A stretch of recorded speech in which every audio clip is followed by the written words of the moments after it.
sebangsa dan setanah air,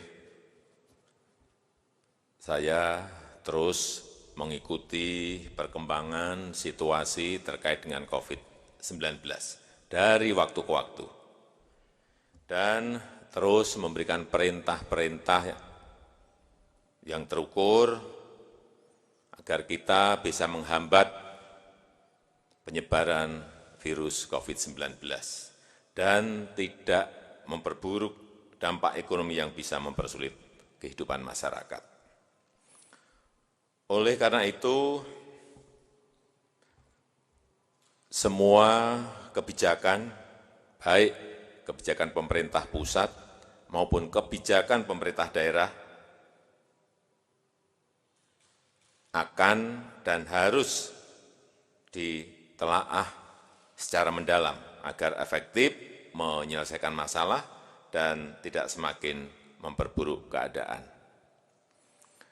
Perlu saya tegaskan yang pertama, bahwa kebijakan lockdown, baik di tingkat nasional maupun di tingkat daerah, adalah kebijakan pemerintah pusat.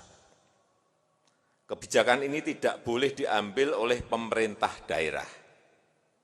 Dan sampai saat ini tidak ada kita berpikiran ke arah kebijakan lockdown. Sekarang ini yang paling penting yang perlu dilakukan adalah bagaimana kita mengurangi mobilitas orang dari satu tempat ke tempat yang lain, menjaga jarak, dan mengurangi kerumunan orang yang membawa risiko lebih besar pada penyebaran COVID-19. Kebijakan belajar dari rumah, bekerja dari rumah, dan beribadah di rumah perlu terus untuk kita gencarkan untuk mengurangi tingkat penyebaran COVID-19 dengan tetap mempertahankan pelayanan kepada masyarakat, baik itu urusan kebutuhan pokok, layanan kesehatan, dan layanan publik lainnya. Transportasi publik tetap harus disediakan oleh pemerintah pusat maupun pemerintah daerah dengan catatan meningkatkan tingkat kebersihan moda transportasi tersebut, baik itu kereta api, bus kota, MRT, LRT, bus trans. Yang penting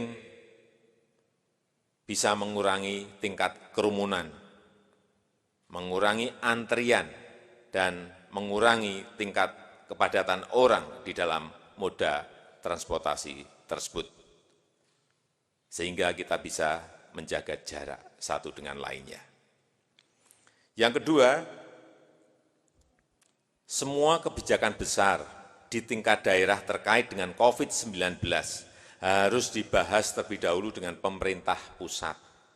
Untuk mempermudah komunikasi, saya minta kepada daerah untuk berkonsultasi membahasnya dengan kementerian terkait dan Satgas COVID-19.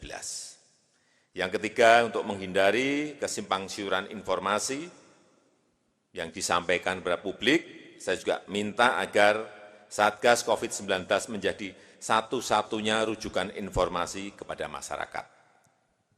Terakhir, saya mengajak untuk cuci tangan yang bersih, tetap belajar, tetap bekerja, dan tetap beribadah.